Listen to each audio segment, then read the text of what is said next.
حضرات علماء کرام، یقیناً بہت سے شعبوں میں کام کرنے کی ضرورت ہے۔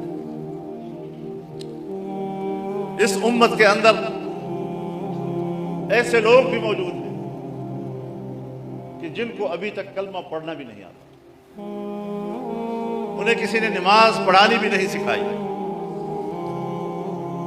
وہ دین کے بنیادی احکامات سے بھی ناواقف ہیں۔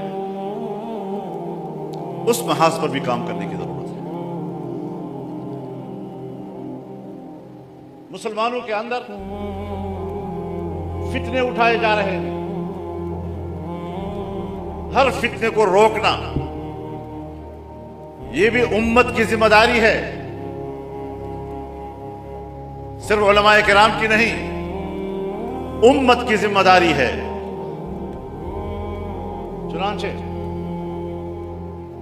اگر عقیدہ ختم نبوت پر کوئی حملہ آور ہوتا ہے اور اپنی نبوت کا فتنہ کھڑا کرتا ہے تو ایسے فتنوں کا راستہ روکنا بھی تو امت کا کام ہے۔